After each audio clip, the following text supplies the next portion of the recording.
দেখুন, ইদানিংকালে নির্বাচনী প্রতিশ্রুতি নিয়ে এই রকম শেয়ানে শেয়ানে টক্কর কিন্তু খুব বেশি রাজ্যে দেখা যায়নি।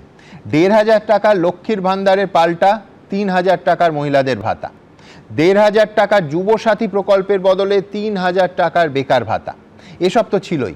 নতুন যেটা যুক্ত হলো সেটা হলো মুখের বদলে মুখ। আমার পরের বক্তা বৈশ্বনাথ চট্টোপাধ্যায় মানবেন কিনা জানি না, কিন্তু ১৫ বছরের তৃণমূল শাসনে এটা নিঃসন্দেহে কঠিনতম লড়াই, যেখানে ইস্যু থেকে ইস্যুতে একেবারে ইঞ্চিতে ইঞ্চিতে লড়াই হচ্ছে। এবার স্ট্র্যাটেজি বনাম পাল্টা স্ট্র্যাটেজি, মানবেন?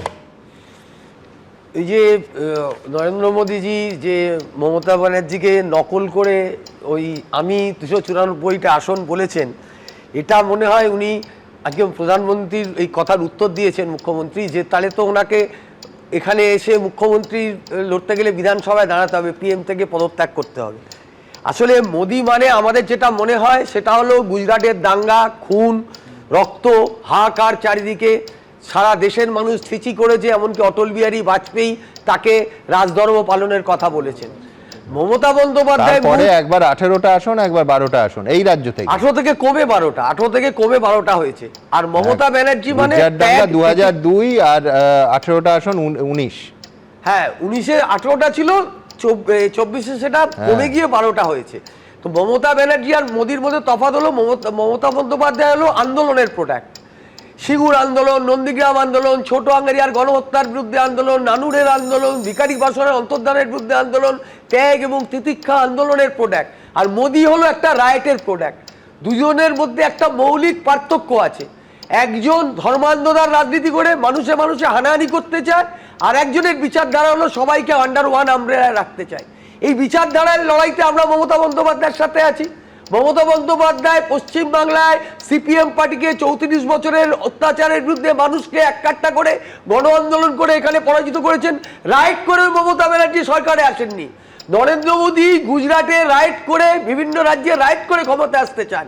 মমতা ব্যানার্জির সঙ্গে এই জায়গাটা নরেন্দ্র মোদীর তফাৎ আছে। বৈশ্বনাথ, এইসবের উত্তর তো বিজেপির পরে দেবেন প্রতিনিধি, কিন্তু আমার বক্তব্য যে এই যে আমি প্রার্থী ২৯৪টা আসনে, এটা কোথাও কি আত্মবিশ্বাস নাকি নিজেদের প্রার্থীদের প্রতি অনাস্থা? আমি কিন্তু দুটো পার্টির ক্ষেত্রেই বললাম। মমতা বন্দ্যোপাধ্যায় ছবি দেখিয়ে তৃণমূল কংগ্রেসের প্রার্থী হয়। যারা আমরা পৌরসভায় লড়েছি, কেউ বিধানসভায় লড়ে, কেউ লোকসভায় লড়ে, মমতা ব্যানার্জিকে সিম্বল করে লড়াই করা হয়। কিন্তু বিজেপি পার্টি, আমি জানি মমতা ব্যানার্জি এই দলটা তৈরি করেছেন তৃণমূল কংগ্রেস, কিন্তু বিজেপির তৈরিতে নরেন্দ্র মোদীর কোনো ভূমিকা ছিল বলে আমার জানা নেই। আমি জানি অটল বিহারী বাজপেয়ী বা লালকৃষ্ণ আডবাণী এরা দলটাকে তৈরি করেছিলেন, সেই সময় যারা ছিলেন তারা দেখেছেন। আজকে যদি নরেন্দ্র মোদী মনে করেন যে তিনিই বিজেপি, তৃণমূল কংগ্রেস প্রত্যেক লড়াই লড়েছে প্রথম থেকে, একদম প্রথম দিন থেকে আছি বলে জানি যে মমতা ব্যানার্জিকে ছবি দিয়ে, মমতা ব্যানার্জির সিম্বল নিয়ে লড়াই হয়েছে। কিন্তু এতে বিজেপির আপত্তি নেই, আপনাদের আপত্তি আছে। আমাদের আপত্তি এই কারণে, কে অরিজিনাল বিজেপি, তাই তো? না, আমার এটাই আমার কাছে আপত্তি, এইটাই কারণ যে নরেন্দ্র মোদী এত নকল করে বলতে চাইছেন কেন?